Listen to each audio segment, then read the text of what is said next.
Muy buenos días, bienvenidos y bienvenidas a este conversatorio sobre una encuesta que se ha realizado de la situación anímica y psicosocial de la pandemia, organizada por la Fundación Friedrich Ebert Stiftung. Eh, Tenemos también el apoyo de la Vicerrectoría de Extensión de la Universidad de Panamá. Nos encontramos en los estudios del GECU de la Universidad de Panamá.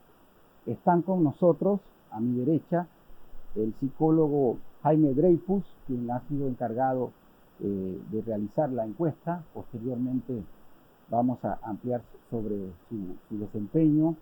Está con nosotros la profesora Ana Patiño, que hará un análisis socioeconómico de los resultados de la encuesta, y también nos acompaña en el debate el señor Anastasio Rodríguez, también profesor catedrático y coordinador regional de la Fundación Friedrich Ebert. Además, adicionalmente, hemos añadido un elemento a este debate que a través del diseñador que nos acompaña, dibujante, caricaturista, Julián Pérez, él va a ir haciendo una especie de resumen gráfico, de dibujo, sobre lo que ha sido o lo que él interpreta como artista de los resultados de esta encuesta. Gracias, Julián, por estar con nosotros. Vamos a comenzar con el profesor Jaime Dreyfus, eh, presentándolo, ¿no? Y presentaremos a cada momento de su charla, presentaremos entonces a cada uno de los panelistas.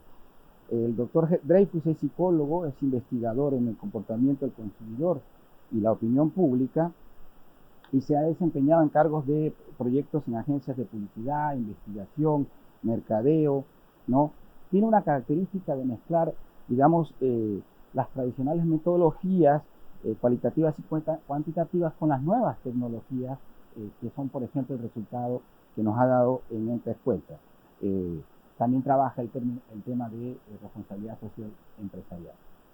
Está todo en sus manos, psicólogo, para que entonces nos presente ¿Qué, qué, qué fueron los resultados de esa encuesta? Muchas gracias, Luis, muchas gracias a la Fundación y a todos los presentes que nos escuchan. Se trata de un estudio científico basado en evidencias que estudia los efectos concretos de la pandemia en la sociedad, califica, saca conclusiones sobre los mismos y evalúa el daño anímico que la sociedad ha resentido producto de esta pandemia. Estos resultados van a ser de utilidad para la sociedad económica y civil en cuanto a la posible toma de decisiones basadas en estos resultados científicos de la evidencia que hemos encontrado. El valor del estudio es que es un marco teórico para estudiar este impacto de la pandemia en el ánimo del panameño y sus potenciales consecuencias. Este daño anímico es más permanente que la emoción que lo provoca y sus repercusiones. A ver, cuando se hizo en octubre del 2020, realizamos una primera evaluación y en mayo del 21, a nivel nacional, realizamos esta encuesta online en la que participaron una muestra de 1.300 personas. El primer resultado que vemos es que la muestra que consultamos utiliza las redes sociales en una alta magnitud, arriba de 7 de cada 10 personas en esta consulta eh, utilizan alguna de las redes sociales que vemos en pantalla. Siguiente.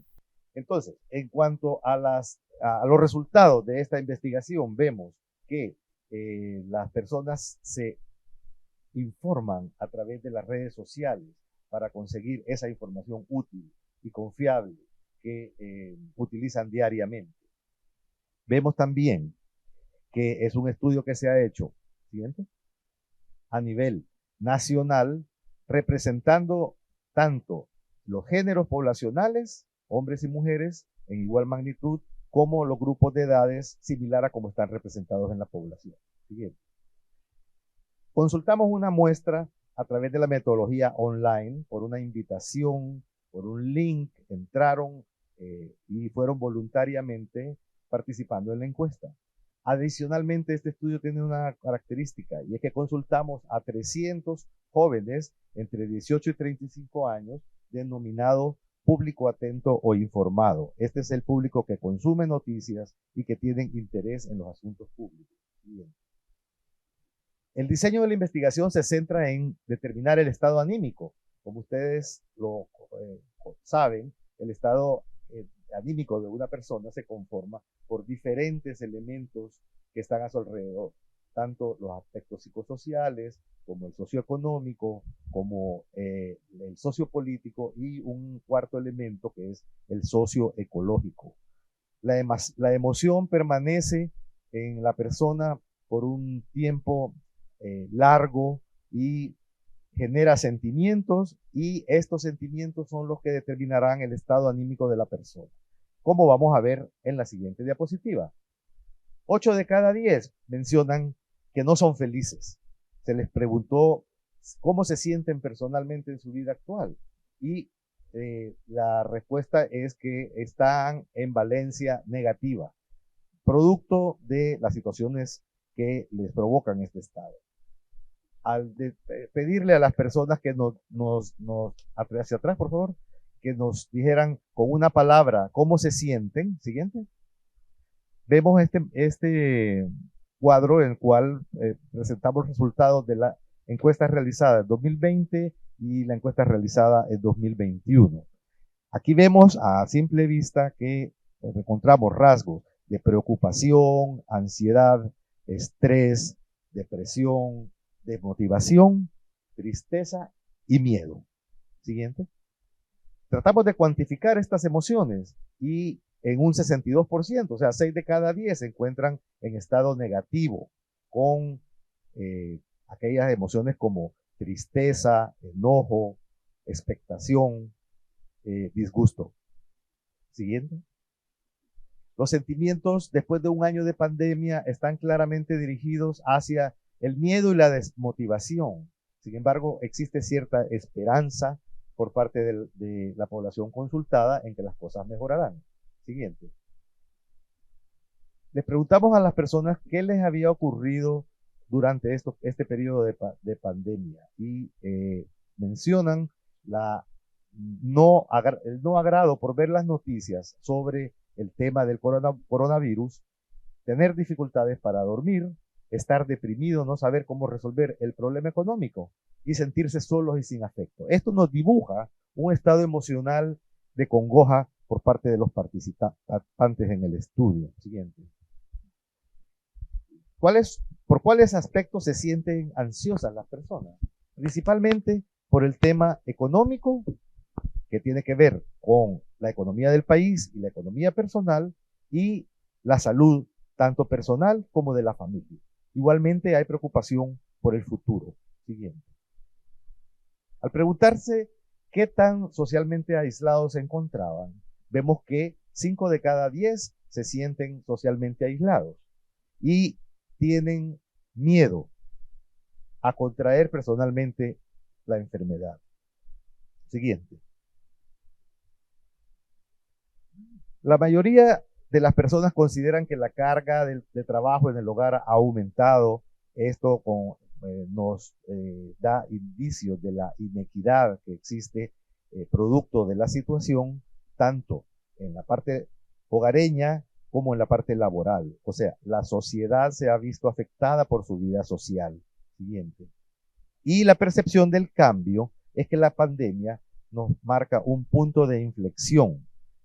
Nada será igual de aquí en adelante. Casi todo va a cambiar. Les preocupa principalmente no poder cumplir los compromisos financieros, así como adquisición de satisfacción de las necesidades básicas como los alimentos, medicamentos y las condiciones de vida. Siguiente.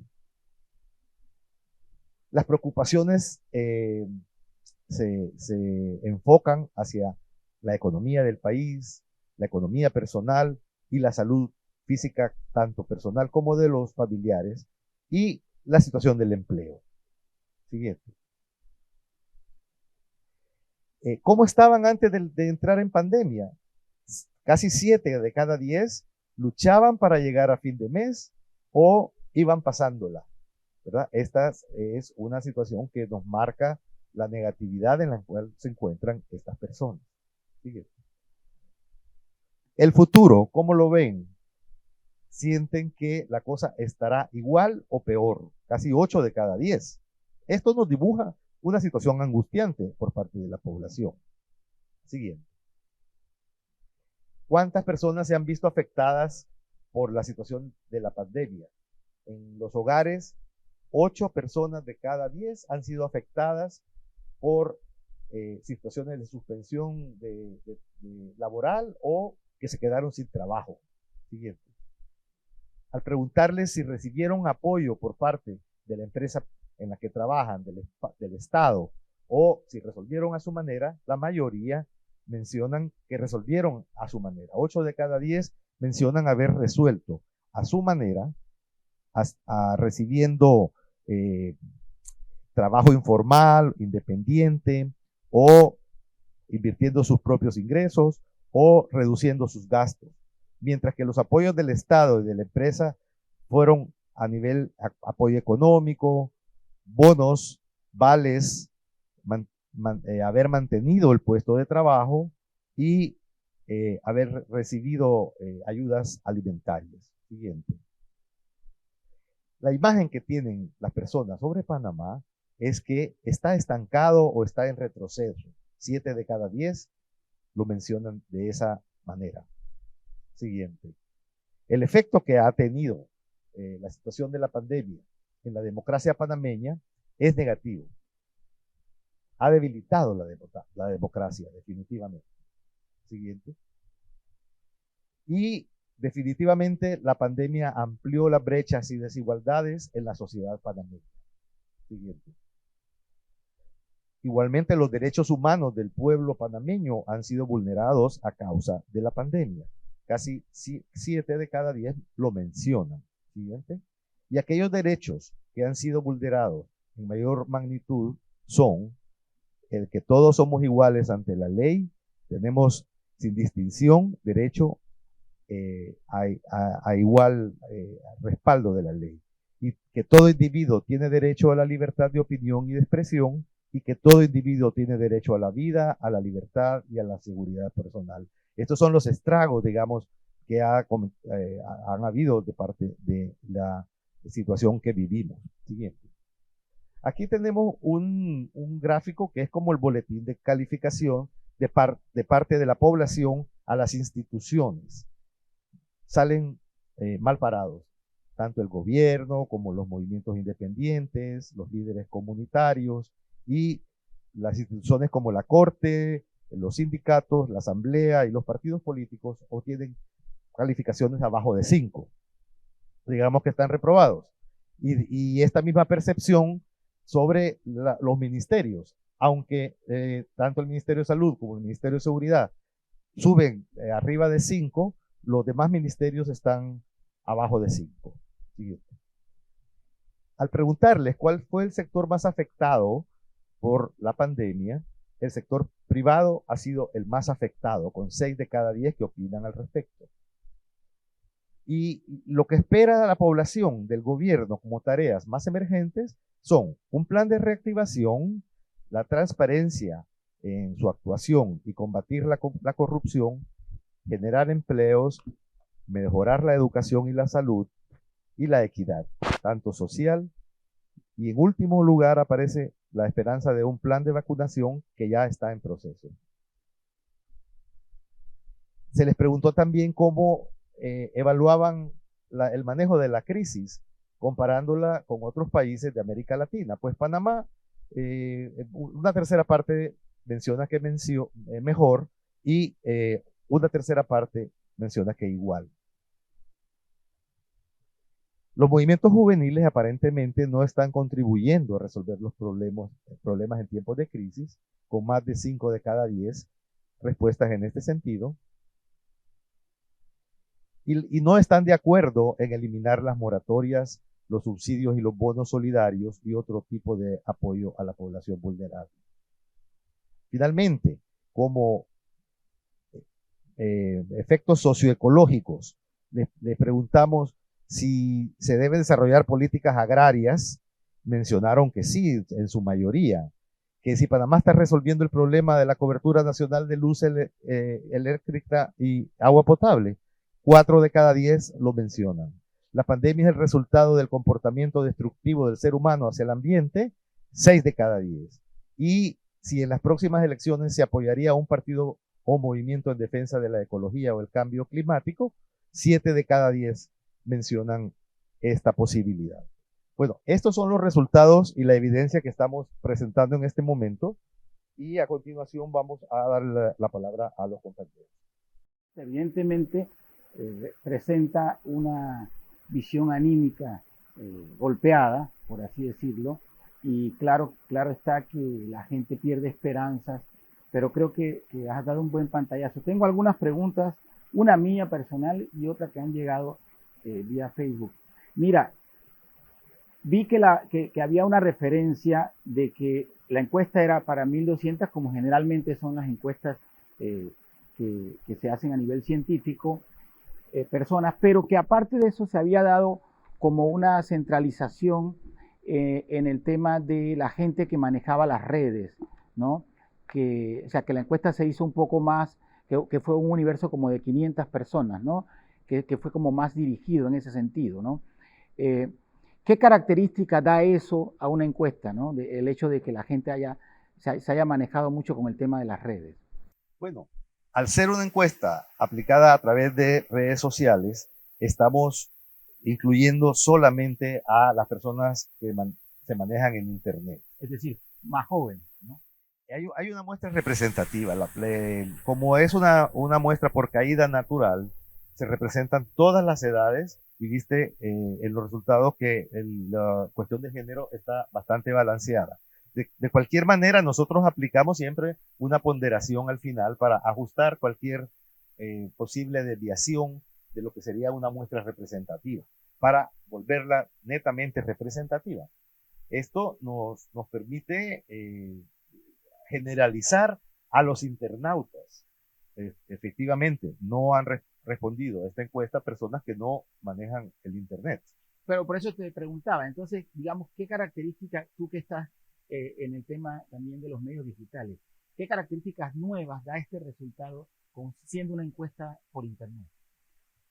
Bueno, en primer lugar, estamos recibiendo respuestas voluntarias y anónimas. O sea, no tienes ningún tipo de identificación de las personas que están participando.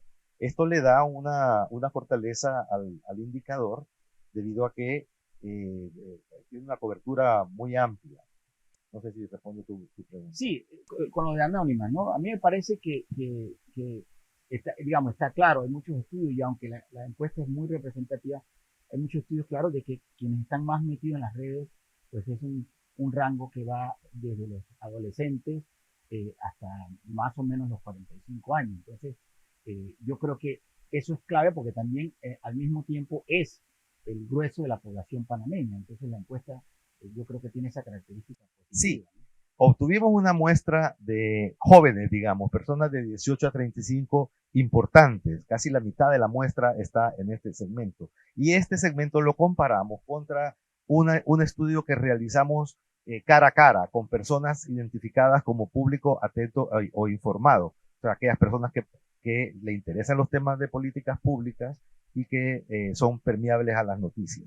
Al hacer esta comparación, encontramos que estos jóvenes, que son denominados público informado, tienen algunas características, son más vulnerables a la comunicación, son más usuarios de las redes, y esto nos arroja un resultado interesante. Eso es interesante. Bueno, hablando casualmente de las redes, aquí hay una pregunta que tiene que ver con el hecho de la ansiedad. Dicen que si la ansiedad ha sido generalizada, ¿cómo se pueden buscar mecanismos como para solventar eso a manera general también, no solamente individual? Los psicólogos trabajan también con el tema individual.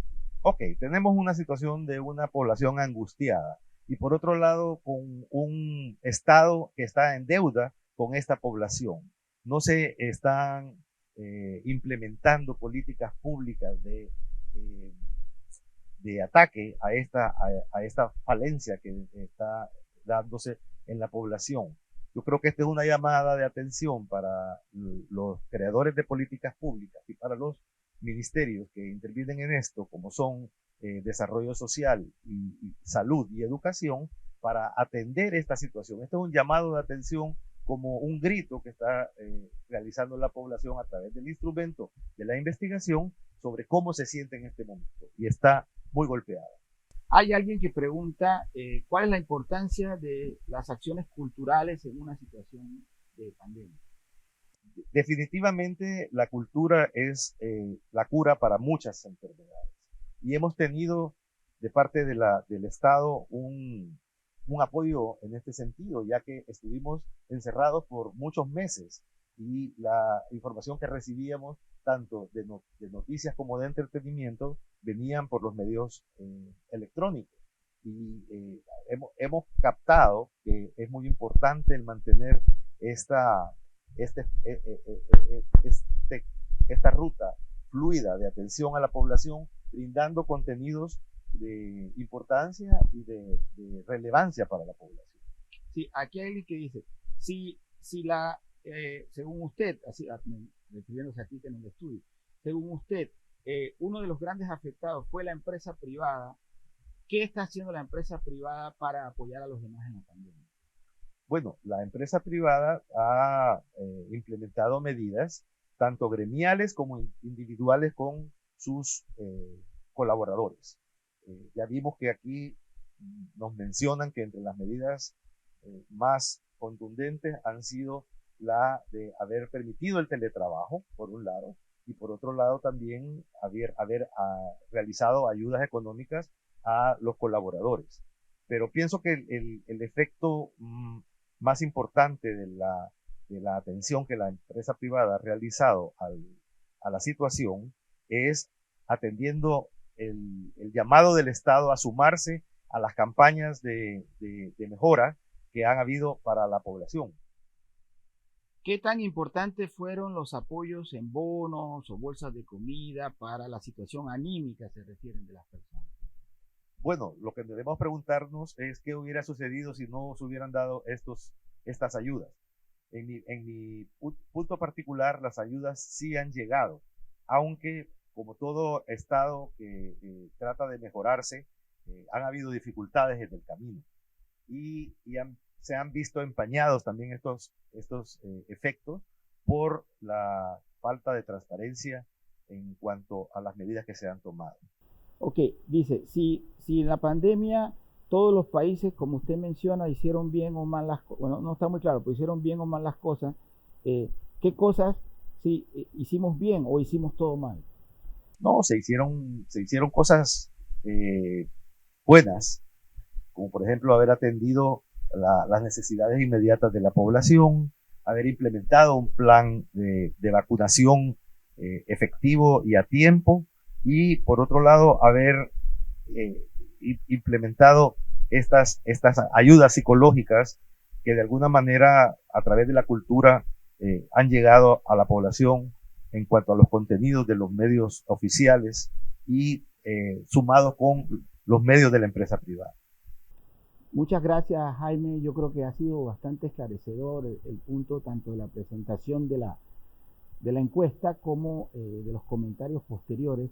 Yo quisiera pedirle al equipo de producción que fuéramos un momento donde está Julián para que mostremos hasta ahora lo que Julián va a ir representando en dibujo, lo que nosotros vamos conversando acá. Entonces, luego al final nos explicará Julián cómo vio todo. Pero queremos, a ver, Julián, si nos muestras un poco qué es lo que se ve desde acá. Es como una persona atrapada, pidiendo ayuda, tratando de sacar la mano. Me imagino que representa un poco lo de la ansiedad que estábamos viviendo todos. Gracias, Julián.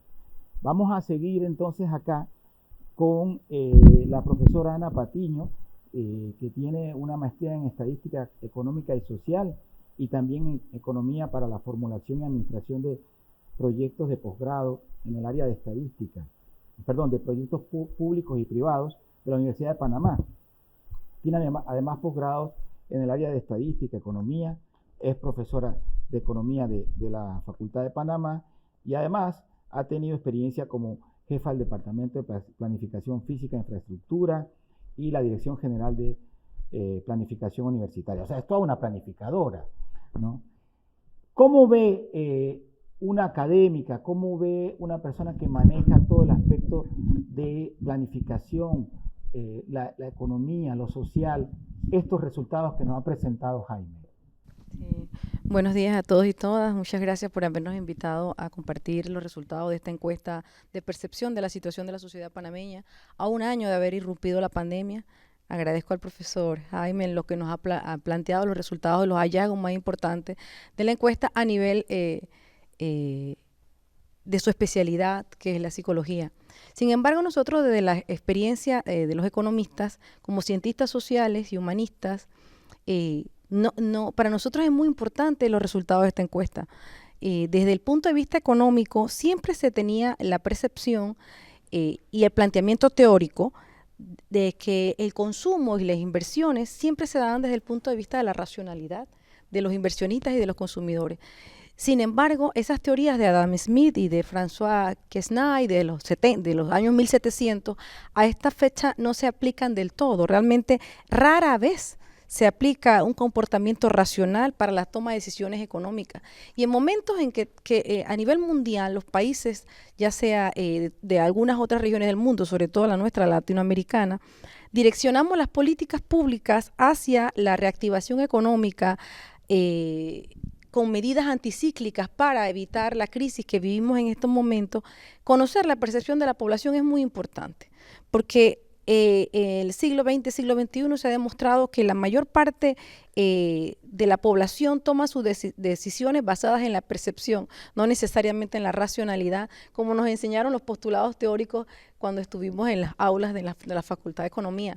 O sea, lo que se planteaba era que todo consumidor o inversionista tenía que basar esa inversión o esa decisión de consumir y de invertir en la racionalidad de esa inversión. O sea, si estaban dando los costos mínimos para una mayor eficiencia, para una mayor rendimiento de ventajas frente a esa decisión. Entonces, realmente no necesariamente el individuo actualmente busca la maximización de su beneficio con el mínimo costo, que es la racionalidad, sino que atiende a la percepción antes de realizar un consumo, una compra o una venta. Bueno, lo más ideal no es que las personas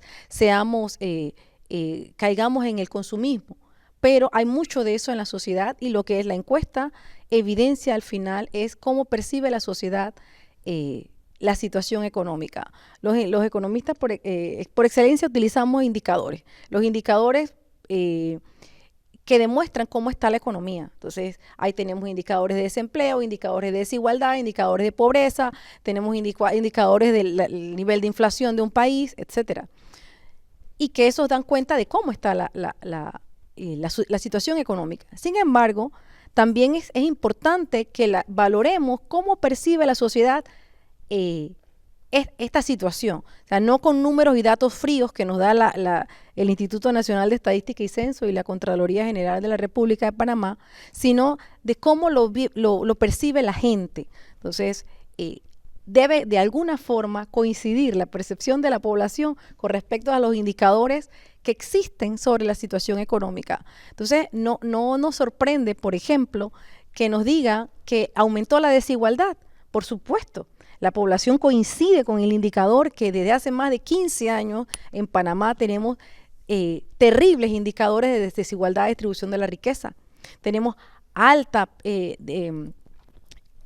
Producto Interno Bruto per cápita por población, cuando hay algunos que ganan más de 15,000 al año y otros que no perciben más que la red de oportunidades de 50 balboas al mes. Entonces ahí tenemos una gran disparidad en la distribución de la riqueza y que ahora se ha exacerbado a raíz de la crisis. Entonces cuando hacemos esta pregunta a la población y les decimos, ¿consideran ustedes que se han ampliado las brechas de desigualdad? Por supuesto.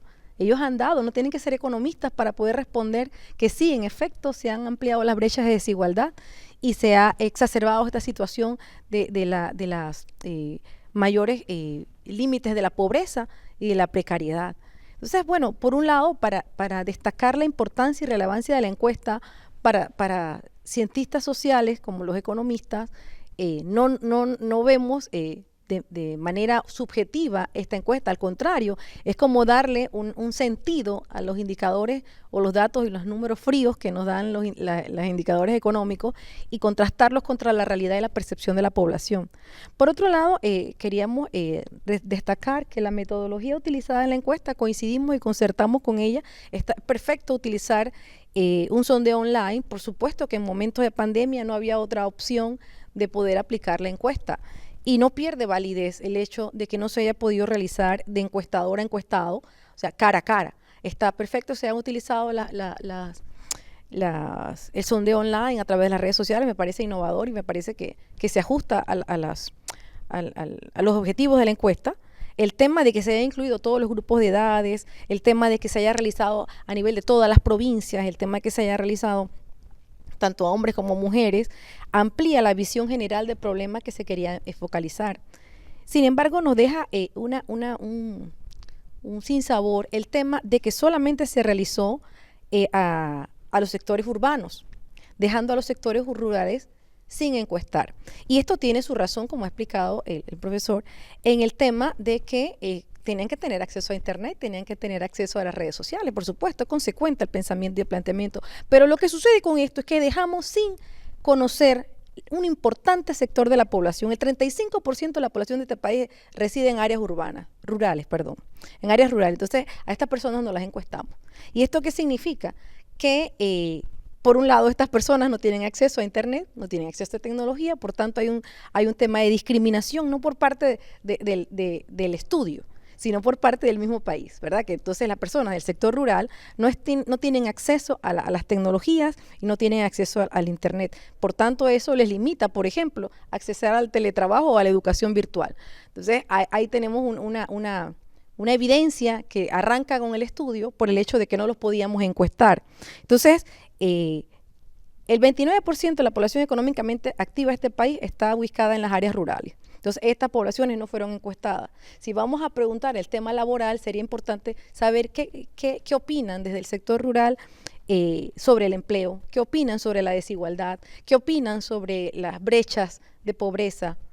Yo pienso que en estas áreas, las áreas rurales del país, la percepción es bien diferenciada, lejos de lo que opinan los sectores urbanos de cada una de las provincias del país. Entonces sí sería interesante conocer y no discriminar y tal vez invitar a un próximo estudio para focalizarnos sobre esta población que definitivamente es altamente vulnerable. Conocemos entonces que los niveles de pobreza en Panamá son mayores en las áreas urbanas, en las áreas rurales y las áreas comarcales. Entonces, no están siendo considerados en la encuesta. Imagínense qué resultado hubiese tenido cuando les preguntamos, ¿se ampliaron las brechas? Si 8 de cada 10 considera que se ampliaron en las áreas rurales, imagino que 10 de 10 dirán que se ampliaron mucho más sus condiciones en detrimento de su vulnerabilidad.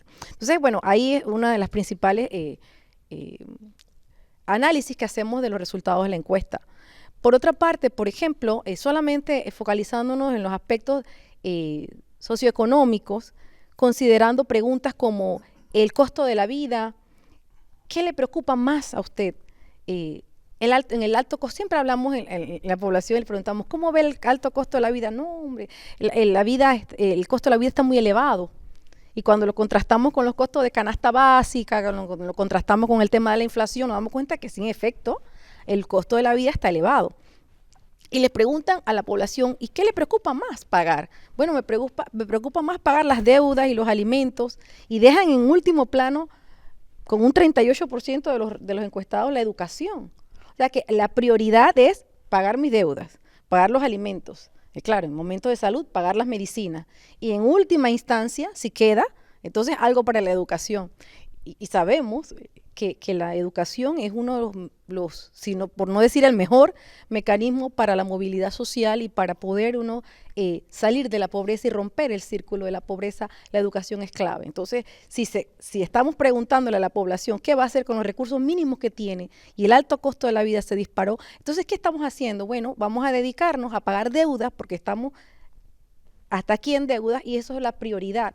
y dejamos las otras situaciones como el alquiler de casa, la renta, el pagar tributos y la educación en último plano. Entonces eso es preocupante, porque si eso se está dando en este momento, quiere decir que en el largo plazo, más adelante, vamos a tener una población que no ha invertido en educación, y realmente la educación es por no decir la principal inversión que debería realizar una persona y su familia y sus hijos para poder romper el ciclo de la pobreza. También se le preguntó a la población si sentía que la economía iba a mejorar, y la mayoría decía, no, el 43% va a estar igual o peor. O sea, perciben que la situación no va a mejorar.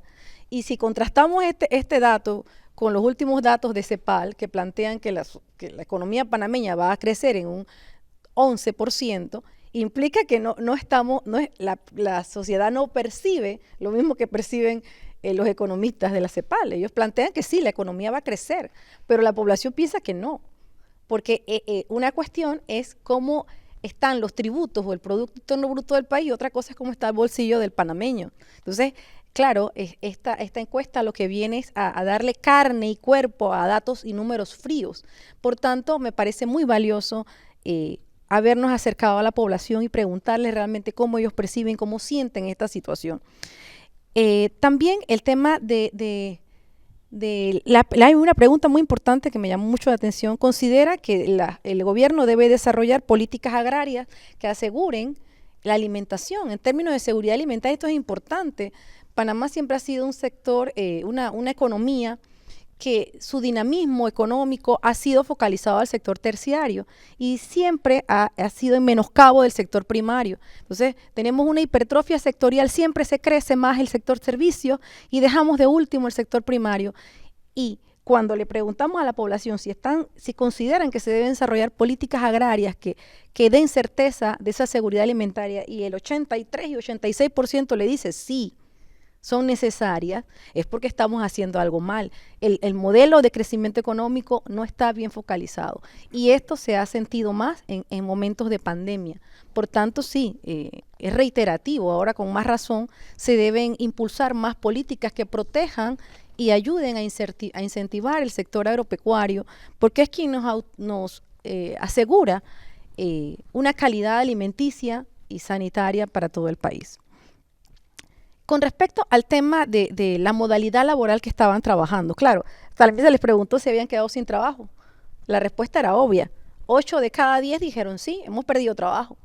Y algunos otros que no perdieron, ¿qué modalidad de trabajo empleaban?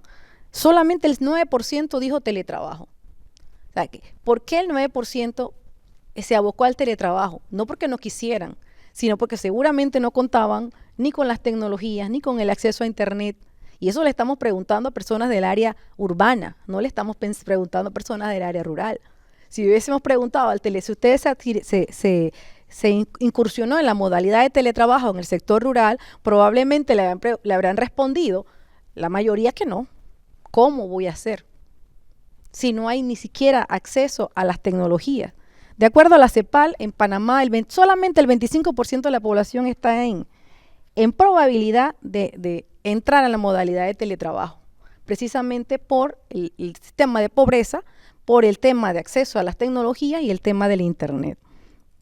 Entonces, si tenemos un 75% de la población que no puede estar en teletrabajo, entonces, ¿cómo podía mantenerse trabajando en situaciones de pandemia?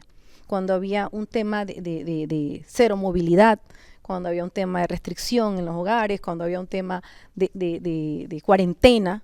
Entonces, había un tema muy crítico en cuanto a la disponibilidad de empleo. Que si recibió apoyo económico, la mayoría dijo no, cada quien resolvió como pudo, en el trabajo informal, pidiendo prestado, vendiendo sus patrimonios, lo que tuviesen a mano para poder subsistir. Entonces, esto es importante porque esta misma pregunta coincide con aquella de, ¿usted considera que se tienen que eliminar los vales, bonos, subsidios del Estado? Claro que no. Si el 80% ha dicho que ha tenido que valerse por sus propios medios, este apoyo del Estado viene siendo consecuente con su propia método de subsistencia. Entonces, esta era una de los planteamientos que tenía con respecto a la encuesta. Y uno último, que no lo dejé de último porque sea el menos importante, sino porque vi muy polémico, ¿no? El tema que fue la primera pregunta. ¿La carga de trabajo ha aumentado? Claro que ha aumentado. Ha aumentado para todos y todas, pero más para todas. Siempre ha habido una parte de mayor esfuerzo de parte de las mujeres por el trabajo doméstico no remunerado. Cuando incursionamos en el teletrabajo, por ejemplo, o el trabajo desde casa, se amplía el esfuerzo laboral de la mujer dentro del hogar y además el trabajo laboral en esta misma instancia. Hace 10 años, el Instituto Nacional de Estadística y Censo realizó una encuesta de uso del tiempo de hombres y mujeres para valorar cuántas horas del día en una semana dedicaba un hombre al trabajo remunerado y cuántas horas al día dedicaba la mujer al trabajo remunerado. Y también la pregunta, ¿cuántas horas al día dedicaba un hombre al trabajo no remunerado, que eran las labores domésticas del hogar, el trabajo de cuidado, y cuántas horas dedicaba la mujer? Allí se dio la evidencia empírica de que realmente hay más carga de trabajo sobre la mujer que sobre el hombre. Y las horas dedicadas de la mujer no eran para proveerse de ingresos, sino para tareas del cuidado del hogar. Entonces, cuando nos hacen la pregunta, ¿hay mayor carga de trabajo? El 71% de la población encuestada respondió que sí. Pero de ese 71%, la mayoría eran mujeres. Y del 26% que respondió que no se había sobrecargado el trabajo, el 55% eran hombres.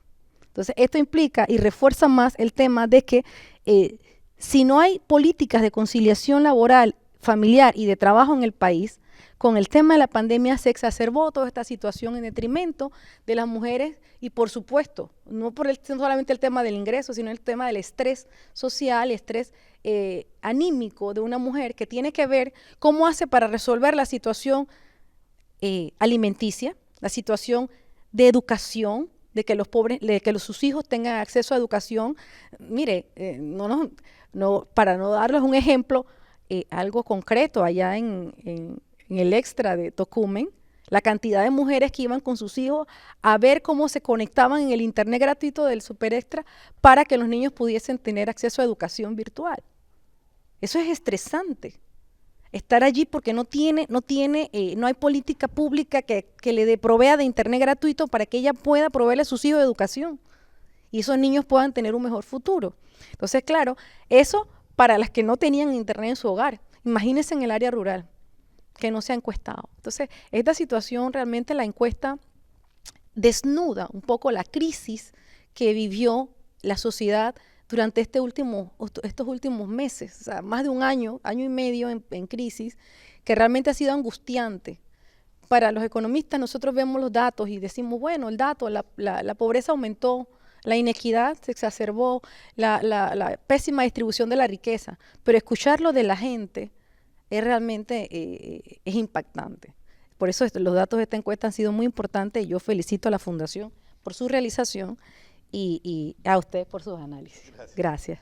Muchas gracias, profesora Patiño. Yo creo que hay algunos elementos importantes de lo que usted nos ha comentado, que lo dijo usted, lo dijo incluso el profesor Jované en una entrevista que le hicimos para un documental, que lo que la encuesta ha hecho es poner en evidencia todas estas disparidades que, como usted dice, a veces los economistas, y perdónenme que hay dos aquí, pero nos guiamos nada más por los números, las cifras, los porcentajes totales, pero la encuesta puso en evidencia esas grandes disparidades, ¿no? Las sacó a flote, ¿no? También mencionó lo de regresar al agro, que usted acaba de mencionar y que parece importante, que a veces nos olvidamos que ese sector da esa seguridad alimentaria y, por tanto, una seguridad alimentaria también apoya la ansiedad. Hay una pregunta importante que nos mandaron y quiero mencionarla porque dijeron, pregúntele directamente a la profesora Ana. Dice, si el hecho de que la población deje la educación entre las últimas prioridades de pago no se debe a que la gente está viendo la educación como un mecanismo, no está viendo la educación como un mecanismo para mejorar su vida, o sea que prefieren trabajar que estudiar. Sí, cuando la población se aboca a estudiar, fíjense que de cada 10 que ingresan a la Universidad de Panamá, 6 son mujeres y 3 son hombres, 4 son hombres. ¿Pero por qué ingresan más mujeres que hombres? Porque el hombre entra a la esfera de trabajo, decide laborar en vez de estudiar. las mujeres conciliamos laborar y estudiar de manera simultánea, implicando un mayor sacrificio. Pero también es porque no hemos tal vez sabido desde el sector educativo llevar el mensaje a la población de que estudiar no es un gasto. Estudiar es una inversión que le va a asegurar en un futuro una mejor movilidad social, le va a ayudar a usted a salir y romper ese círculo de la pobreza. Entonces, estos temas también hay que tocarlos en la media, cuando el estudiante está en sus últimos años, implicarle la importancia de por qué deben estudiar. Tal vez lo ven como algo de mayor gasto, ven que no pueden conciliar demasiado tiempo dedicado al estudio, pero ese sacrificio en algún momento le va a representar una mejor calidad de vida, ¿verdad? Porque le puede servir para sus escalafones, para sus escalas salariales, para mejor puestos de trabajo y para no permanecer en una misma situación durante toda su vida. Entonces, tal vez es ese tipo de situaciones, y digo, mea culpa, sector de educación superior, la Universidad de Panamá, igual el Ministerio de Educación, igual todos los implicados en el sector educativo, de llevar este mensaje a la población de que invertir en educación es el más certero retorno que usted va a tener de una gran inversión. Usted puede comprar un auto, se va a deteriorar. Usted puede comprar la ropa, puede comprar alimentos, todo se va a desgastar. Pero la inversión que realmente le va a quedar para toda su vida es la educación. Entonces hay que llevar este mensaje para que tal vez la población priorice de forma más relevante el tema educativo. Sí, hay un elemento importante también en lo que mencionaba de las disparidades que como dijimos queda en evidencia. Por ejemplo, si hay un gran problema de disparidad en la educación en el campo, queda más fuerte en evidencia con el tema de la pandemia por el hecho de que no tenían internet cómo comunicarse, igual en el teletrabajo, la gente del campo no tenía ninguna posibilidad de comunicarse. Entonces, hasta cierto punto yo creo que la encuesta en todo caso refleja una situación que viene de muchos años, no es que solamente se dio por la pandemia, como decía el profesor Jomané, la pandemia lo evidenció. Pero hay alguien que pregunta algo que me parece muy interesante, que dice: ¿usted cree que solo fue una cuestión de discriminación con el tema de las mujeres, porque las mujeres además cargaron el hecho de tener que educar a sus hijos al no tener que llevarlos a la escuela? O sea, que había un doble trabajo, el trabajo común que la mujer ejerce desde su casa, y ahora adicional, que pasó a ser maestra también cuando el hijo no podía ir a la escuela, o la hija. Sí, no sé si lo dejé encendido. Sí, en realidad no es que se evidenció, pero ya viene ocurriendo desde hace mucho tiempo. Eso se llama roles de género. El rol de género asignado a la mujer es que ella debe ser la educadora, ella debe ser la que provee los alimentos, ella debe ser la que asea, ella debe ser la que cuida, ella debe ser la que hace todas las tareas del hogar, porque ese es el rol de género asignado a la mujer. Sin embargo, esta no es una situación que se dio ahora en medio de la pandemia, eso ha sido siempre. Las mujeres hemos sido las enfermeras, las cocineras, las planchadoras, las lavadoras, las nanas de nuestros hijos, las enfermeras de los ancianos, de los que se enferman en la casa, todos. O sea, hemos asumido todas las tareas del hogar. Pero además en este momento, por producto de la pandemia, incluso teníamos que llevar el trabajo a casa. Entonces, conciliar ese trabajo doméstico no remunerado con aquel remunerado es altamente estresante. Ya era estresante. No les cuento que esta encuesta de uso del tiempo se realizó en el 2011, hace 10 años. De hace 10 años se viene dando la situación y ahora se exacerba con el tema de la pandemia. O sea, es altamente estresante para las mujeres asumir esos roles que la sociedad le ha indilgado desde toda la vida. Hay un dato interesante, por ejemplo, los ninis, o sea, los que no trabajan ni estudian, la mayor parte de los ninis, el 68% son mujeres. Pero ¿y por qué las mujeres no quieren trabajar ni estudiar? Y la gente, pero ¿que será que son frescas, que no tienen ganas de trabajar o qué le pasa? Ellas están en sus casas cuidando niños desde los 12 años, a sus hermanitos menores, cocinando para ellos, arreglándolos para el trabajo, para la vida, el trabajo, cuidando a los ancianos enfermos, sus abuelos, sus sobrinitos. Toda esa carga de trabajo cae en una niña desde que tienen 12 años. Por ello no se incorporan a la esfera de trabajo de manera tan equitativa como debería incorporarse con los hombres. Pero aquí, entonces, ¿cómo hacemos para solucionar el problema? Políticas públicas que atiendan a la creación de espacios para el cuidado de niños, de ancianos, de enfermos, que posibilite o mejore esta capacidad de inserción de la mujer a la esfera de trabajo formal, para que ella pueda salir de su escenario privado del hogar y pueda incursionar en el mercado de trabajo. Entonces, eso no existe en Panamá, ¿no? O sea, puede usted contar con los dedos en la mano la cantidad de centros de orientación infantil públicos al acceso de las mujeres para poder llevar los niños. No hay, como no hay esa esfera, lo que hay es un montón de centros privados, altamente costosos. Entonces, qué difícil para una mujer poder incursionar en el trabajo, dado que le han asignado el rol de que tiene que ser la única cuidadora del hogar, cuando pues esas cargas pueden ser repartidas, no solamente con el compañero o compañera del hogar, sino también con el Estado, que el Estado tiene que jugar un rol protagónico en todo esto y compartir estas cargas de conciliación laboral y familiar. ¿Por qué el Estado no hace un arreglo con la empresa privada de la construcción, dado que en pandemia estuvo para la construcción, para construir, irse al campo, como usted mencionó mucho lo rural, y construir escuelas que por ahora son escuelas rancho? Es interesante, ¿no? O sea, el concepto es por qué estamos enfocados en construir grandes edificios y hay un vacío, ¿no? Sí, claro, esta propuesta de esta persona que hace es una propuesta abierta, muy bien, muy interesante. Fíjese que siempre hemos focalizado los polos de desarrollo en las áreas urbanas de cada provincia. Se desarrollan las ciudades, la ciudad de David, y dejamos de lado las áreas, los polos de no desarrollo, pues las áreas más rurales las dejamos apartadas. Entonces, el crecimiento económico de Panamá se concentra en Panamá, Colón y algunas esferas de áreas urbanas de Herrera, por ejemplo en Chitré, en David, en Chiriquí, pero no atendemos el resto de las áreas. Hay que provocar ese desarrollo en estas otras áreas de manera equitativa. Entonces, una propuesta que viene siendo llevar las infraestructuras hacia estos espacios donde no existen es positiva, siempre y cuando esas infraestructuras no atenten contra la naturaleza, ¿verdad? Que sean estructuras resilientes, que sean estructuras con que sus insumos de producción o de construcción sean amigables con el ambiente y no trasladar la selva de cemento al campo, porque tampoco es lo ideal, ¿no? Pero sí procurar crear polos de desarrollo donde son realmente necesarios. Eso también evitaría la migración del campo a la ciudad, que todos por buscar empleo abandonan el campo y se vienen a la ciudad. Entonces, si pudiesen tener polos de desarrollo en su propio campo, tal vez no hubiese esta migración masiva que hay siempre, e incluso de los países centroamericanos que vienen a Panamá buscando esa oportunidad de empleo, pero toda focalizada en las ciudades. Entonces, claro, se concentra la demanda de servicios y todo este hacinamiento, lo que logra no es realmente un desarrollo equitativo, ¿no? Y se abandonan los campos como sectores que son también muy productivos. Estoy de acuerdo con él. Yo creo que aparte de una propuesta, le han dado tareas para planificación, ¿cómo no? como es su no? especialidad. Sí.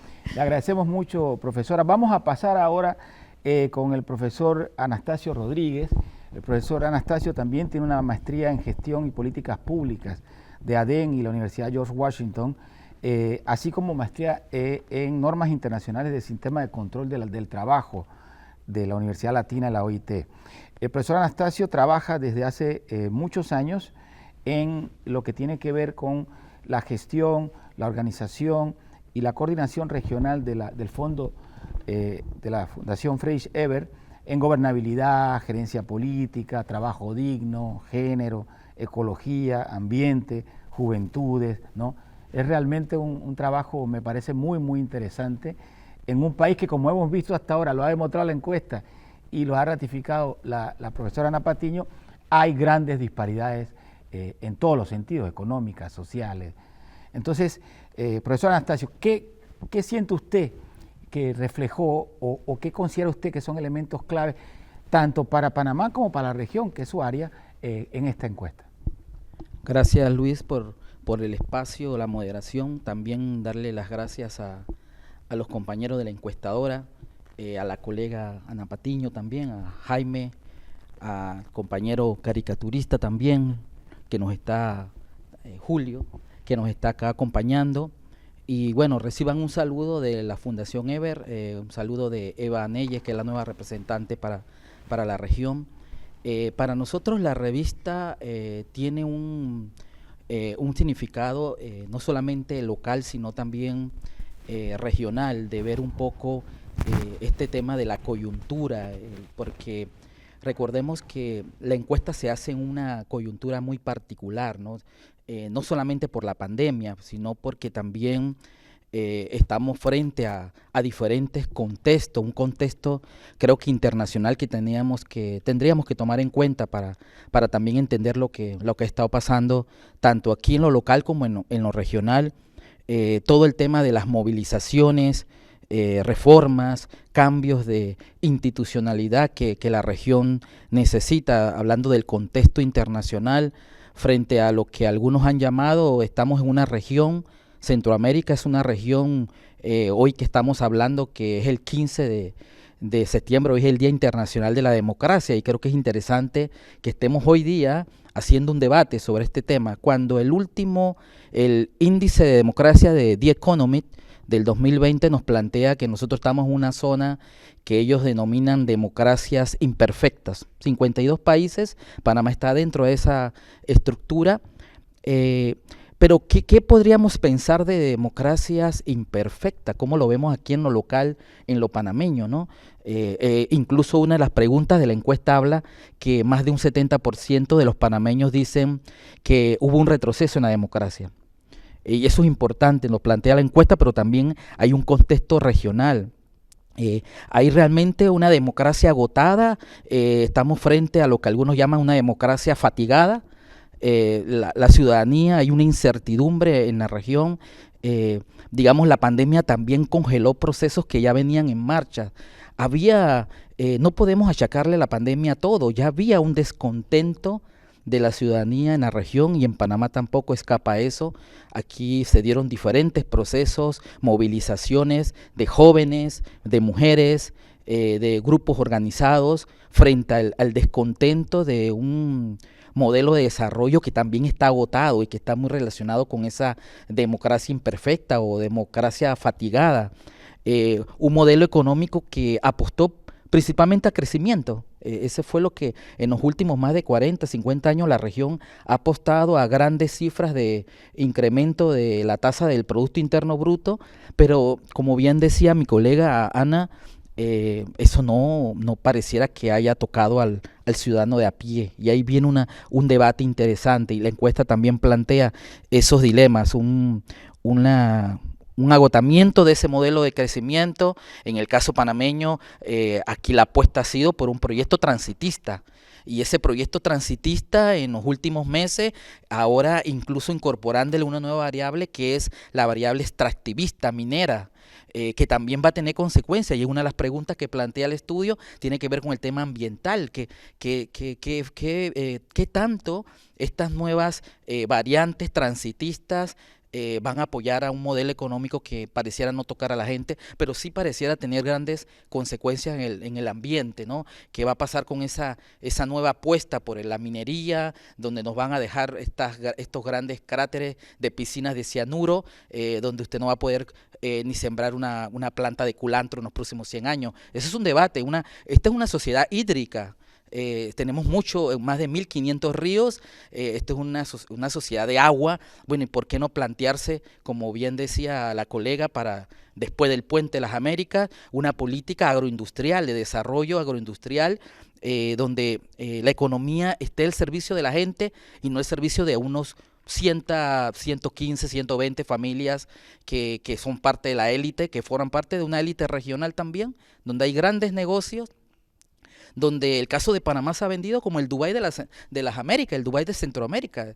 Es una ciudad de rascacielos y vidrios, donde no hay casi parques, donde los bosques en la ciudad o la parte verde ha desaparecido, nada sostenible, y eso es un debate también en esa famosa economía. Toda la región, pero Panamá creció por los últimos 10 años con unas tasas que eran prácticamente tasas asiáticas, ¿no? Chinas, todo. Entonces la pregunta, ¿pero eso tocó a la gente?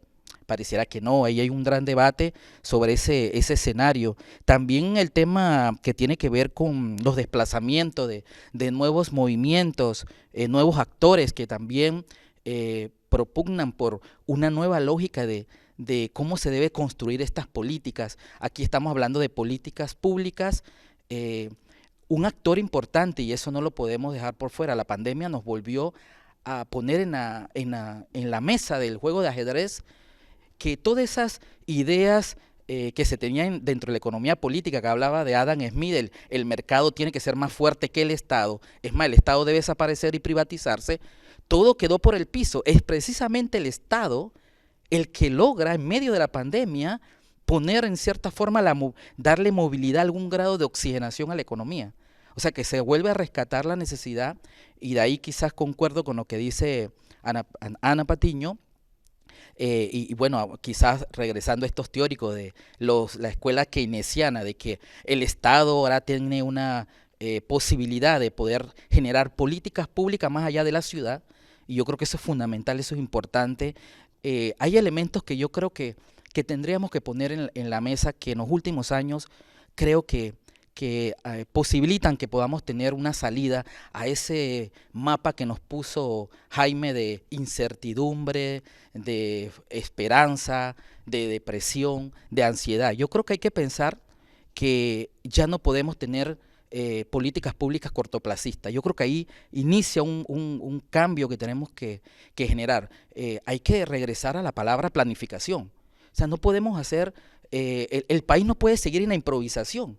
Si bien es cierto, la pandemia nos llega como un cisne negro, algo imprevisto que no habíamos podido prever, lo cierto es que hoy día nos plantea la necesidad de que esta sociedad necesita regresar a la planificación.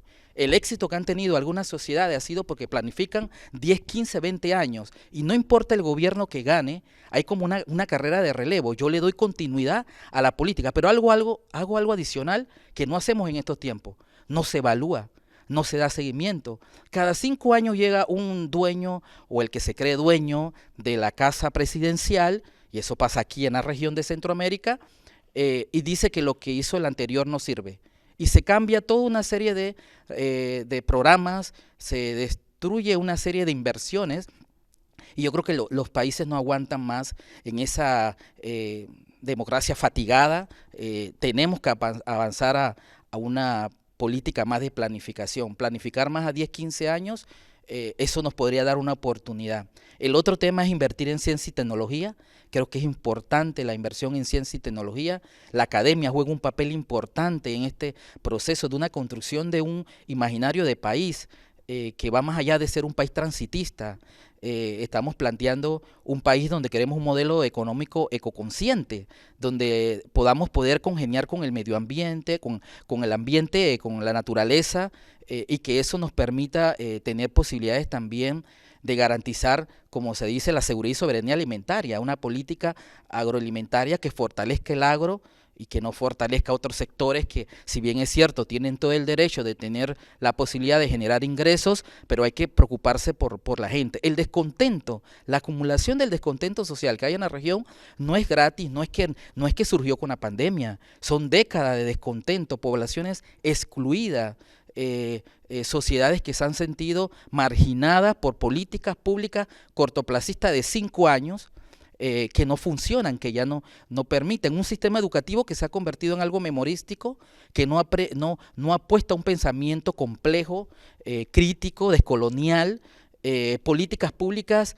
que no tienen una visión de interseccionalidad. Pareciera que queremos aplicarle a todas las provincias la misma política pública, sin entender que en cada extracto social hay situaciones distintas. No es lo mismo una política pública aplicarla en Colón que en Darién, que en Coclé, que en Chiriquí. Hay que tener esas condiciones de que el territorio y los actores sean convocados. Nosotros vemos que la encuesta arrojó una serie de temas, el tema de la salud y la seguridad social, tema fundamental, un tema donde creo que hay que reconocer que el movimiento sindical ha apostado y ha tenido una propuesta integral de donde se nos está planteando. Tenemos que regresar al modelo solidario, porque el modelo que tenemos no resuelve y hay una realidad, le queremos achacar todo al tema actuarial, pero hay un tema también de gestión, hay un tema de cómo se concibe el proyecto de salud en nuestros países.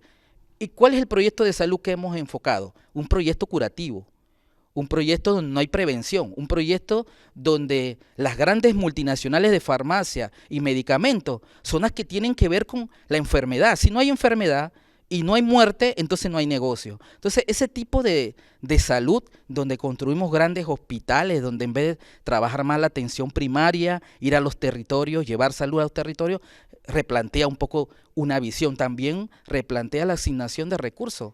Cómo se va a plantear esa asignación de recursos por los territorios, hablando ahora de la descentralización también en la región y en nuestros países. Bueno, cómo canalizar esos recursos, los pocos recursos que tiene el Estado con los presupuestos, y que esto de alguna manera genere prioridades, movilización. Ahora estamos viendo el tema de la tecnología en el mercado. Si hablábamos de la desigualdad social, ahora estamos frente a una desigualdad digital, que es compleja, porque ahora los datos que nos dicen de que hay una tasa de desempleo del 20%, una informalidad del 62%, pero hablemos de la otra informalidad, esta digital, que viene a llegar en este momento de la pandemia, súper complejo, a pesar de que Panamá ha implementado, igual que los países de la región, leyes de teletrabajo, de reglamentación. La realidad es que darle seguimiento a eso a las personas en sus casas. Las personas tuvimos que convertir nuestra casa en una oficina. O sea, los empresarios entendieron que podían reducir metros cuadrados. Es un debate súper interesante. Y bueno, y la pregunta, ¿y es realmente el sector empresarial se ha comprometido con ese teletrabajo? ¿Le ha dado las herramientas, la tecnología, el acceso a internet, el pago de electricidad a los compañeros y compañeras que se han ido a sus casas? Ese es un debate interesante. ¿Qué hacemos nosotros, por ejemplo, con la parte educativa, la formación profesional? Hoy necesitamos que nuestros trabajadores tengan nuevas capacidades digitales. Hoy se ha puesto de moda una cantidad de plataformas digitales, desde los chicos que hoy tenemos en las motos, que ya están pronto a tener un jefe que es un algoritmo, que es un robot, ni siquiera una persona. Ese es un debate interesante. ¿Qué va a pasar con esta sociedad donde todo se quiere digitalizar? Pero ¿quiénes podrán entrar en esa digitalización del mundo del trabajo? Los que tengan acceso a internet y los que no tienen. ¿Qué pasa? ¿Dónde está el rol de la formación profesional? ¿Para qué tenemos una institucionalidad en esa área? Bueno, ese es un poco el debate, son los desafíos que creo que tenemos en esta emergencia, de fortalecer nuestro sistema educativo, de fortalecer la formación, de garantizar que nuestra gente de a pie tenga acceso al conocimiento. Este es un país que tiene muchos recursos. Somos 4 millones de habitantes. La cantidad de recursos que tiene este país no justifica que tengamos los cordones de desigualdad. Provincias, por ejemplo, que siempre recuerdo, una provincia como Colón, que aporta el 18% del Producto Interno Bruto, y que sea la provincia más olvidada, donde no hay inversión pública, es complicado. O sea, es como una doble moral. Pues tenemos un modelo que nos decimos somos el Dubái de Centroamérica, pero ese Dubái no le llega a todo el mundo. Creo que tenemos que apostar entonces a esta visión menos cortoplacista. Yo creo que tiene que haber un gran consenso nacional donde los actores políticos, sociales y empresariales se sienten. El país no puede ser que avance en función del choque. O sea, la región ya está también desgastada. Todos los derechos que han alcanzado los trabajadores y la ciudadanía ha sido porque hemos tenido que ir al choque, han tenido que ir al choque. Eso lo dicen las diferentes mesas sindicales, con partidos políticos, con jóvenes, con mujeres que tenemos en toda la región de Centroamérica. Cada vez que tenemos talleres, los trabajadores, los dirigentes dicen, bueno, la única forma de obtener derechos en América Central es ir al choque, o sea, tener que chocar con la institucionalidad. Yo me pregunto, ¿es que no podemos tener vocación de diálogo? O sea, es un poco el debate que quisiéramos colocar en este momento. Como siempre hay algunas preguntas, pero antes de pasar a las preguntas quisiéramos darle un vistazo de nuevo a lo que nos está preparando Julián, que vemos que iniciamos con esa ansiedad de la pandemia, ahora ya hay hasta un pergamino. Julián después nos va a explicar bien cómo él ve todo, pero también veo ahí como un mundo de esperanza, ¿no? Todavía está en trazos, cuando terminemos el conversatorio, pues Julián nos va a mostrar cómo ha terminado todo y su producto final. Yo creo, lo mencioné porque es importante que recordemos que este conversatorio, esta presentación de la encuesta va a quedar grabada en Web Debate TV, como en el Facebook de Web Debate TV, en el Facebook de Vicerrectoría de Extensión, que también está haciendo parte de este proyecto, para que las personas pues, que llegaron tarde puedan retomarla desde el inicio, y va a ser impresa la encuesta de la Fundación Freixeber, y pues el diseño que Julián termine hoy va a ser el diseño de la portada, así que de alguna forma es un trabajo conjunto el que estamos construyendo aquí. Retomando entonces con el profesor Anastasio los elementos importantes que colocó, hay una pregunta que se hacía, dice, usted coloca las cosas muy bien y muy claras de cómo planificar, ¿por qué no lo hacemos? Le dejo la pregunta. Sí, yo creo que es interesante la pregunta. Yo creo que aquí lo que pasa es que hay que reconocer que tenemos un sistema de renovación dura del Estado quinquenal, pero no es un sistema que apuesta a la construcción de un consenso nacional. Yo creo que hay todas las condiciones para que la planificación vuelva. O sea, no es una herramienta que viene de Marte, es una herramienta que se ha utilizado por muchos años y creo que el Estado tiene la gran capacidad de que tiene los recursos, están las estructuras del Estado que pueden ayudar a esa planificación, pero también tiene que haber una construcción colectiva. Esto no se trata de una construcción individual del Estado, tiene que haber una construcción colectiva e identificar las prioridades. Aquí ya estamos cansados de estudios. Yo creo que el país tiene demasiado estudio de los problemas. Cada 5 años se contratan una cantidad de estudios de los problemas y nos quedamos en el problema. Yo creo que hay que avanzar precisamente en planificar 10, 15, 20 años. Nosotros tenemos problemas aquí que inauditos. Independientemente del gobierno, claro está, porque el gobierno es un administrador transitorio, pero no es el administrador, digamos, vitalicio del Estado. Y yo creo que la alternancia en la región ha sido positiva, creemos en la alternancia, pero no puede ser que sea una alternancia cosmética. Cada 5 años el que llega dice que lo que hizo el anterior no sirve, se cierran programas, se despiden compañeros y compañeras trabajadores que han sido incluso formados con recursos públicos, que han sido enviados a las mejores universidades y programas de formación para que vayan a apoyar la gestión de política pública. Pero pareciera que después de 5 años el gobierno que viene dice yo no tengo compromiso, aquí no hubo ningún pacto de país. O sea, ese pacto social que tanto hablamos en los libros y en la teoría, es necesario construirlo, pero construirlo en consenso, construirlo entre todos. Los países que se dieron esa tarea, y ustedes disculpen que use el ejemplo, pero veamos un poco lo que hicieron los chinos en los últimos 50 años. Se pusieron a planificar 10, 15, 20 años como querían. Estados Unidos también planifica, para que no me digan que solamente estamos parqueando con los chinos. También Europa planifica, pero lo que quiero plantear es ¿por qué sí lo pueden hacer ellos y nosotros no? ¿Qué diferencia hay? No es que son más inteligentes, no es que tienen más recursos, pero creo que entendieron que efectivamente la forma de avanzar de manera consecutiva, que los planes no tengan un tramo mediático de 5 años, dependiendo de quién llega a la casa presidencial, da más posibilidades. Nosotros no podemos seguir a mí me gusta usar mucho este ejemplo de que aquí a veces nos venden una barriada que se llama Ciudad del Futuro y no tiene agua. ¿Cómo es eso?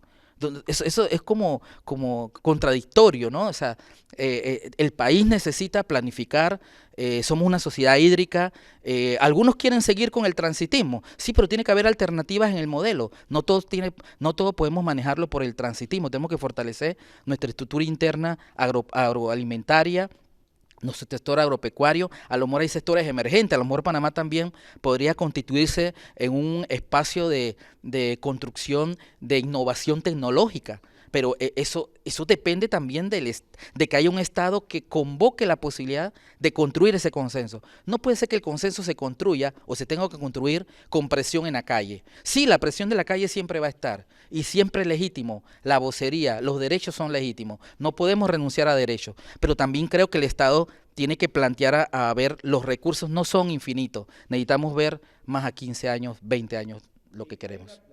Dice usted que trabaja mucho con juventudes, ¿qué podemos hacer las juventudes? Yo no quiero dar recetas, creo que no damos recetas. La fundación lo que ha hecho históricamente es fortalecer liderazgos. y eso se logra con formación. Creo que es importante la formación de liderazgo. Nosotros en toda la región hemos tenido un retroceso en la parte formativa. Al joven se le ha criminalizado a los jóvenes. Bien decía Ana Patiño, me gustó, ella habla de los ninis.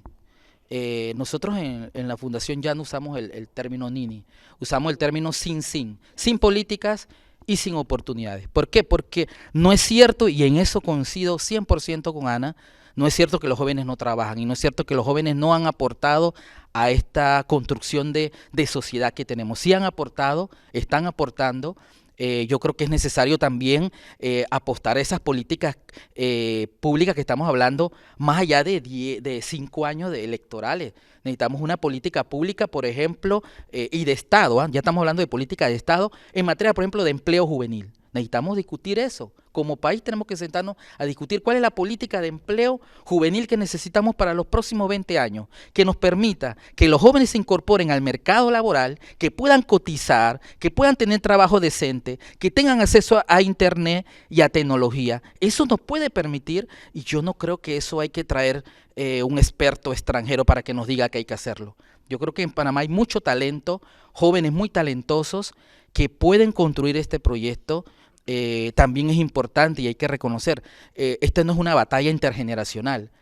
Aquí no estamos planteando una batalla entre los jóvenes y los adultos con juventud acumulada. No, nosotros creemos evidentemente que el construir un país como este, donde hay mucha juventud, conlleva ese vínculo, ese intercambio intergeneracional, ese trabajo colectivo, y creo que definitivamente las juventudes en todas las épocas han dado su granito de arena, han aportado a este país, y la podemos ver en los diferentes libros. Nosotros tenemos recientemente una publicación que se llama Hogueras Rebeldes, que plantea, que lo hizo el profesor Samuel Prado, donde efectivamente ahí está cristalizado en una antología el aporte de los jóvenes en los últimos 100 años. Entonces yo creo que sí, los jóvenes se han aportado, quizás hay una visión bastante cortoplacista también del aporte de las juventudes, porque los jóvenes todos no son iguales, eso es importante, hay una interseccionalidad también que hay que tomar en cuenta, dependiendo el lugar, el barrio donde usted está, las políticas tienen que ser diferenciadas, no podemos llevar las mismas políticas como si fuera una misma receta. Y creo que hay que fortalecer estos nuevos liderazgos, apostar a la formación, apostar también a este relevo intergeneracional de intercambio, de experiencia, de la posibilidad de construir todos juntos. Este país no lo vamos a sacar si seguimos atomizados. Vemos mucha atomización. Creo que es necesario que nos sentemos, que construyamos una agenda común. Podemos tener diferencias, creo que es lógico que exista en un país de tanta pluralidad de ideas, y eso siempre hemos apostado a eso, pero las juventudes tienen mucho que aportar, y creo que es importante creer que es necesario fortalecer los espacios de participación, los espacios de incorporación al mercado laboral, los espacios de incorporación en la política. Yo creo que es necesario, necesitamos más jóvenes también en la política, más mujeres en la política. Yo creo que eso es importante. No podemos seguir maquillando nuestra democracia fatigada. Cualquier día la democracia pasa a la UCI o a cuidado intensivo si permitimos que esto siga efectivamente en esta lógica. Bueno, yo creo que ha sido muy revelador. Yo quiero colocar 5 puntos que he tomado de las conversaciones de ustedes, y le voy a dar la oportunidad para que en una frase o en una oración nos digan algún punto adicional que ustedes consideren que se haya quedado por fuera. Uno, pues yo creo que la encuesta es muy valiosa, hay que agradecer el esfuerzo que se hizo tanto de la Fundación Eber como del equipo de psicólogos de la empresa de Jaime por esta encuesta, el IME, ¿no? Que se llama tu empresa. ¿Por qué? Porque, bueno, primero, las grandes dificultades que significaba realizar una encuesta en pandemia, durante pandemia, y tal vez eso fue un poco lo que nos limitó al tema de las redes sociales, porque y no ir al campo, ya, porque son encuestas más costosas también esto de hacerlo en el campo. Pero yo creo que la encuesta, aparte de que tiene mucho contenido, pues nos reveló los altos índices de ansiedad que sufrió y sufre la población, porque esto no ha terminado, y evidenció, como ya dijimos, las disparidades que ya conocemos, ¿no? que son muchas. Otro punto importante que mencionó la doctora Patiño es que la falta de planificación es parte de las fallas que tenemos. No viene con la encuesta, pero queda claro que necesitamos hacer una planificación más allá de 5 años de gobierno, un pacto nacional que nos lleve hacia un rumbo determinado, ¿no? Un elemento importante, debemos retomar la importancia del agro, o sea, no olvidarnos que nuestro país también, o sea, tiene importancia el trabajo en el agro, todo lo alimentar, todo, ¿no?, el derecho de alimentación de las personas, y que lo demás contribuye a un crecimiento, pero no nos quedamos solamente en el brillo de la capital, ¿no?, la fascinación que tiene la capital, no podemos abandonar lo demás. El otro elemento que creo que es importante es que la educación es la base, ¿no?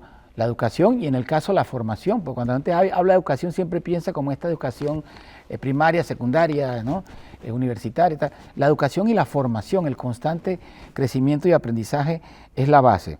Aquí yo voy a poner mi granito de arena. Yo siempre he dicho que hemos abandonado la importancia de estudiar, o sea, de crecer estudiando. Yo estudié toda mi formación en escuela pública, mis universidades, aunque algunas son del extranjero, también eran universidades públicas. O sea, nosotros hemos perdido ese valor que era el estudiar y defender lo público, la escuela pública. Colocamos la escuela pública como si ya no tuviera el mismo valor que la escuela privada, ¿no? Y eso nos lleva a esta disparidad también de que no hay el internet, no hay todos esos elementos que se ha perdido en la escuela pública, ¿no?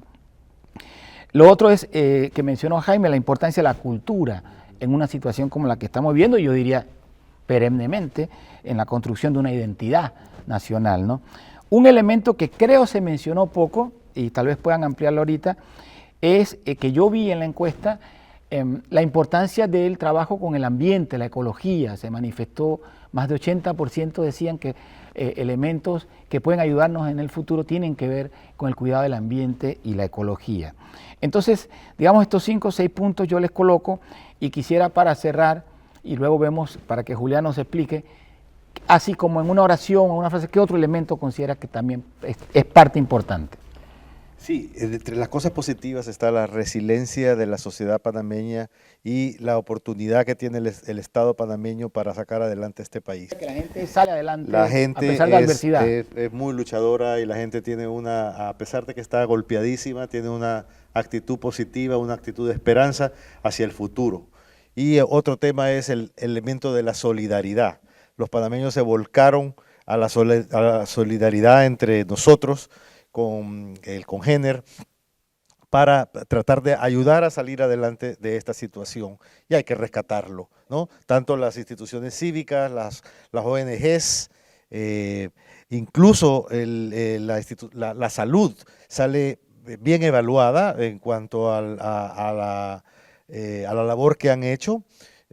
Hay una percepción de la sociedad de que la salud, tanto el Ministerio de Salud como los profesionales que atienden la salud del panameño han hecho un buen trabajo. Esto que el gobierno llamó Panamá Solidario no quedó solamente gubernamental, se amplió a toda la sociedad, la gente ayudó, participó, colaboró. Es correcto. Profesora Ana. Sí, yo pienso que ya todo se ha abarcado a profundidad, realmente ha sido muy completa la discusión, se han abarcado muchos puntos. Yo haría énfasis sobre todo con el tema de la igualdad de oportunidades, como decía Anastasio, para la juventud, igualdad de oportunidades para las mujeres y hombres, igualdad de oportunidades para los sectores rurales, de incorporarse al desarrollo, y que los tomadores de decisiones no solamente consideren los indicadores económicos y macroeconómicos para tomar una decisión en materia de política pública, sino que también tomen en cuenta la percepción de la población. La percepción de la población es muy importante, lo que les puede ayudar a mover la economía, a enrumbar el país, es la percepción de la población. Si la población, está en la encuesta, dice que ellos perciben que la situación va a ser mucho peor, menos se van a abocar a participar de ese dinamismo económico. Pero si la población percibe que la situación va a mejorar, tal vez todos y todas vamos a construir y apoyar ese dinamismo económico. Pero si estamos percibiendo que las cosas están mal, probablemente nos vamos a abocar a no hacer ningún tipo de inversión, ningún tipo de asumir ningún riesgo, poner un nuevo emprendimiento. Le comentaba yo anteriormente a algunos colegas que los empresarios en tiempos de pandemia no se atrevieron a invertir en a abrir una nueva empresa o comprar nuevo equipamiento para que las personas en su casa pudieran tener teletrabajo. Pero ¿quién sí se abocó a invertir, a arriesgarlo todo en medio de la pandemia? Los microempresarios, los que les llaman emprendedores, que no tenían nada y los pocos que tuvieron lo arriesgaron para abrir una nueva empresa también para poder subsistir. Entonces, sí lo hicieron. Entonces, si tomamos en cuenta la percepción de la población, que el empresario no se atreve a invertir y los microempresarios que nada tienen sí se atreven a invertir, entonces todo ese tipo de situaciones o comportamientos son motivos de que los tomadores de decisiones lo analicen e incorporen y tomen en cuenta más a la sociedad cuando van a tomar sus decisiones de corto y largo plazo, políticas de Estado, como mencionaba Anastasio, en el tema de no políticas de cada 5 años, sino políticas de más largo plazo, políticas de Estado que ayuden a la transformación y desarrollo de la sociedad. Profesor Anastasio. Sí, yo creo que algunas reflexiones importantes del estudio y de lo que estamos viendo es el tema de lo importante que es fortalecer el Estado, el rol del Estado. Creo que se rescata muy importante en este contexto la importancia de garantizar derechos humanos. Creo que eso es la institucionalidad. La ¿no? institucionalidad, correcto. Y en este caso también el respeto a derechos humanos, la opinión, a disentir. Yo creo que es necesario eso ponerlo en la balanza en esta democracia fatigada. Creo que también hay un elemento que quizás no mencionamos, pero en la encuesta en algún momento, y estaba relacionado con el tema de los derechos humanos, el tema que tiene que ver también en uno de las preguntas que tenía que ver con el tema de la inseguridad. Si hay un tema que quedó congelado en la pandemia en el año pasado, fue el tema de la seguridad. Enigmáticamente, una vez salimos o estamos saliendo, vuelve a coger fuerza el tema de la inseguridad ciudadana, lo cual replantea evidentemente la necesidad de una política pública. Y ojo, ya el tema de la inseguridad venía antes de la pandemia, no es que es un elemento que sale de la pandemia. Lo único que la pandemia quizá lo congeló en su momento, pero vemos la necesidad de que el tema de la seguridad ciudadana sea abordado. Esto es un tema policíaco solamente, es un tema también de política pública, institucional, el tener cercanía en los territorios.